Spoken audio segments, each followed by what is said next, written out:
दोस्तों वैसे तो नरेंद्र मोदी की पार्टी यानी कि भारतीय जनता पार्टी जुमले परोसना झूठ परोसने में नंबर 1 पार्टी बताई जाती है। पर सोचिए कि देश की सुरक्षा से जुड़े मुद्दों पर भी अगर झूठ बोला जाए, झूठ परोसा जाए तो क्या हो। नमस्कार, मैं दामिनी शर्मा सजग भारत में आपका एक बार फिर से सभी का स्वागत करते हैं। दोस्तों एक रिपोर्ट जो है वो निकल कर आई है और उस रिपोर्ट में साफ साफ ये खुलासा हुआ है किस तरीके से नरेंद्र मोदी की लापरवाही, किस तरीके से इनकी पार्टी की लापरवाही का अंजाम क्या हुआ है। आपको बता देते हैं कि पहलगाम हमला तो आपको याद ही होगा कि पहलगाम में आतंकी हमला हुआ था 22 अप्रैल को, जिसके बाद पूरा देश आक्रोश में था। पूरे देश में एक गुस्सा था कि आखिरकार इस तरीके की आतंकवादी हरकतों को कब तक अंजाम दिया जाएगा। और सबके मन में आज तक भी एक सवाल उठता है कि आखिर वो आतंकवादी है कहां। आखिरकार ये सरकार जो एक के बदले 10 सर लाने की बात करती है, आखिरकार वो आतंकवादी आज तक छिपे कहां हैं, इस चीज का पता नहीं लगा।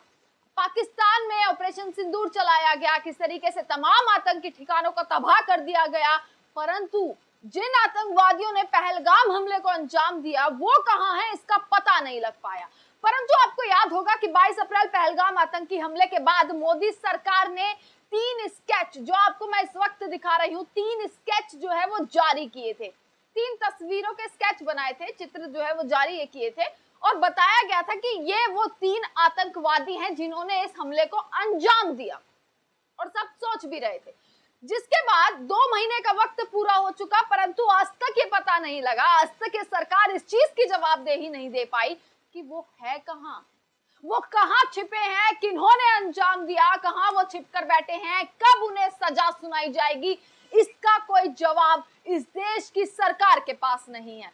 अब एक इंडियन एक्सप्रेस की रिपोर्ट जो है वो निकल कर आई है। जैसा कि मैंने शुरुआत में बताया कि देश की सुरक्षा से जुड़ी चीजों पर भी ये सरकार किस तरीके से झूठ परोसती है, वो आपको मैं यहाँ पर बता रही हूँ। इंडियन एक्सप्रेस की एक रिपोर्ट निकल कर सामने आई और इस रिपोर्ट में साफ साफ लिखा है कि जो ये स्केच सरकार ने, नरेंद्र मोदी ने, अमित शाह ने जारी किए, इनमें से एक भी स्केच ठीक नहीं है।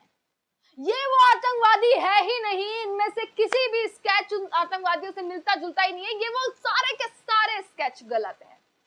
यानी कि किस तरीके से लापरवाही की गई, किस तरीके से इतनी जल्दबाजी की गई कि कोई इन्वेस्टिगेशन नहीं, कुछ नहीं, केवल स्केच जारी कर दिए गए।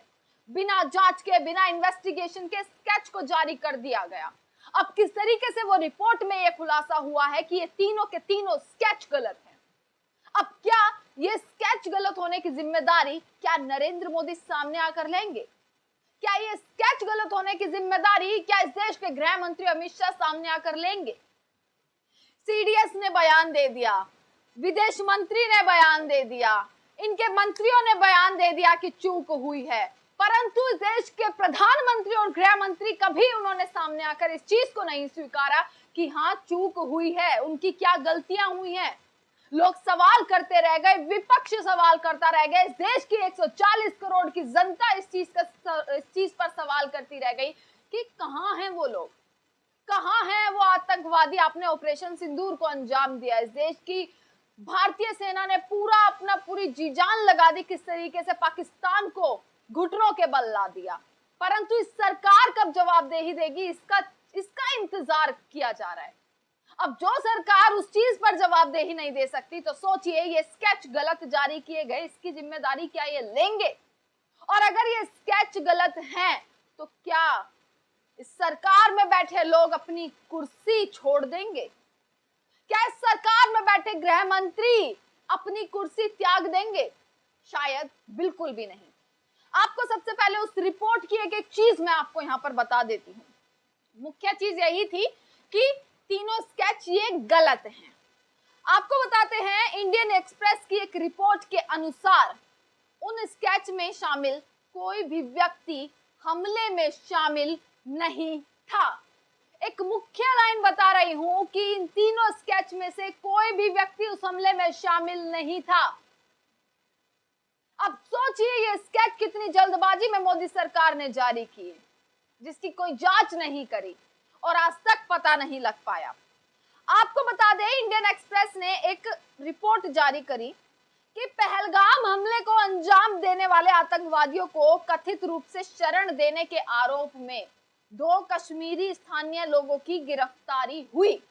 2 लोगों को अरेस्ट किया गया जिन पर यह आरोप लगाया गया जांच के बाद कि उन्होंने जो है पनाह दी है, उन्होंने उनको रखा है। जिन आतंकवादियों ने ये पूरे हमले में जो शामिल थे उन्होंने उनको पनाह दी है, आतंकवादियों को कथित रूप से शरण दी है और 2 कश्मीरी स्थानीय लोगों की गिरफ्तारी हुई।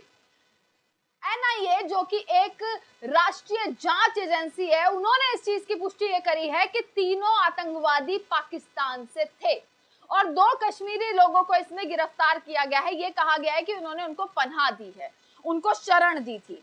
आपको दोस्तों मैं यहाँ पर ये खबर पूरी दिखा रही हूँ किस तरीके से। देखिए आप हेडलाइन पर जरा एक बार गौर डालिए कि एनआईए ने 22 अप्रैल के आतंकी हमले में शामिल लश्कर ए तैयबा के आतंकवादियों को पनाह देने के आरोप में पहलगाम के 2 निवासियों को गिरफ्तार किया है। 2 निवासियों को गिरफ्तार किया है और ये कहा है जांच के अनुसार परवेज और बशीर ने हमले से पहले हिल पार्क में एक मौसमी ढोक यानी कि झोपड़ी में 3 सशस्त्र आतंकवादियों को जानबूझकर शरण दी थी।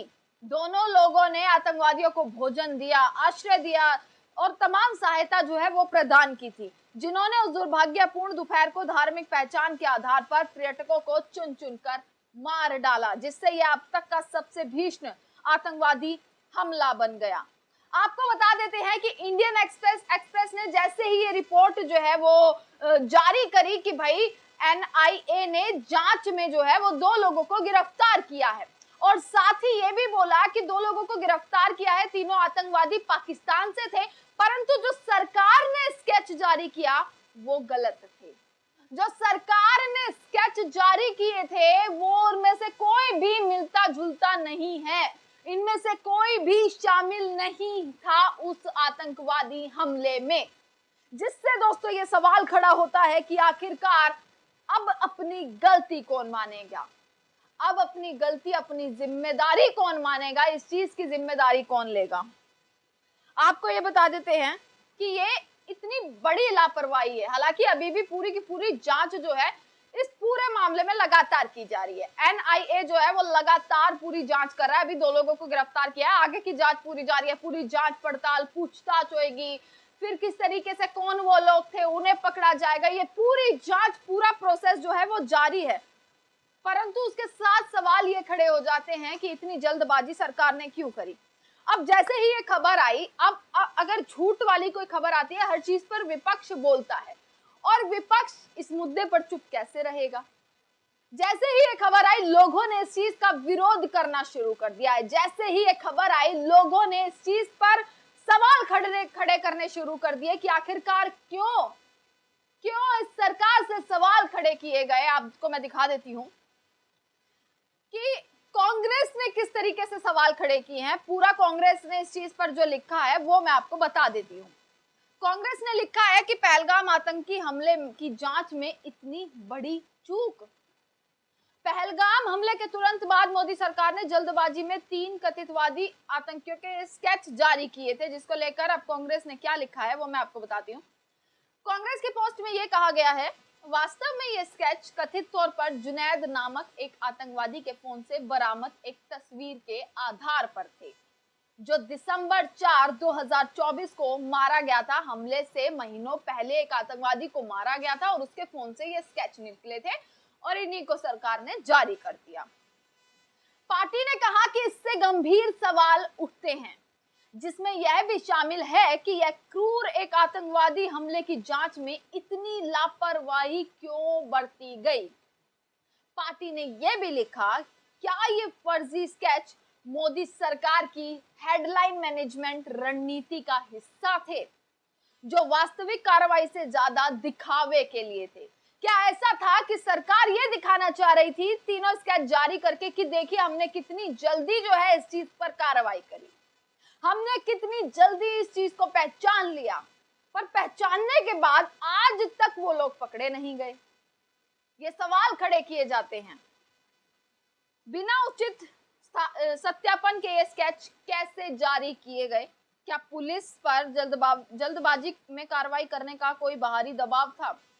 ये तमाम सवाल कांग्रेस ने जो है वो खड़े किए हैं। दोस्तों, आपको याद होगा कि एस जयशंकर ने भी इस चीज पर बयान दिया था कि उनकी पहचान कर ली गई है, और अब ये रिपोर्ट आती है कि वो पहचान जो है इनमें से कोई है ही नहीं। आपने सीडीएस का भी बयान सुना होगा, जब ऑपरेशन सिंदूर में उन्होंने कहा कि ये जरूरी नहीं कि कितने मारे गए, पर ये जरूरी है कि कितने जो है जेट्स हमारे गिरे हैं, क्यों गिरे हैं, ये ज्यादा जरूरी है कि क्यों गिरे।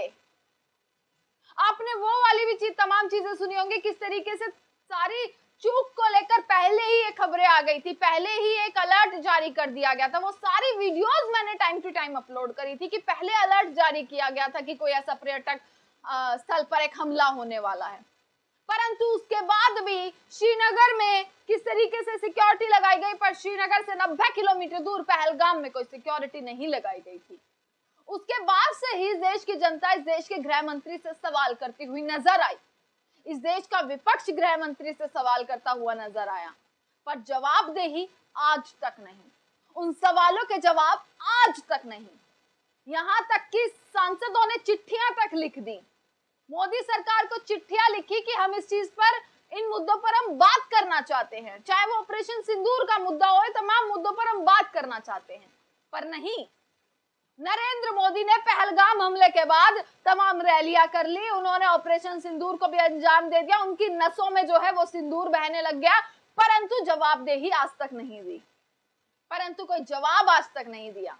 और क्या उम्मीद आप करते हैं कि एक 56 इंची प्रधानमंत्री जो पूरे गर्व के साथ तमाम चीजों को, तमाम बयानों को जो है पूरी भरी पब्लिक में कहते हैं, पूरे देश के सामने कहते हैं, क्या वो कभी सामने आकर किसी भी चीज की जिम्मेदारी लेंगे, या जिम्मेदारी तो दूर की बात, किसी भी चीज का जवाब दे पाएंगे कि आखिरकार ये चीजें हुई क्यों, और अगर हुई हैं तो आज तक 2 महीने हो चुके हैं, आज तक वो आतंकवादी कभी सामने क्यों नहीं आए कि वो है कहां। चुन चुन कर मारने वाले, लाल आंख दिखाने वाले प्रधानमंत्री आखिरकार अब तक ये नहीं पता लगा पाए कि वो कहां छिपे बैठे हैं। इसी के साथ ये रिपोर्ट ने तमाम खुलासे किए हैं। अब जांच लगातार जारी है, 2 लोगों को गिरफ्तार किया गया है। अब देखना है कि आगे और किस तरीके की खबरें जो है वो जांच के बाद निकल कर आती है, वो सारी चीजें आपको बताते रहेंगे। देखते रहेगा सजग भारत। आपका बहुत बहुत शुक्रिया।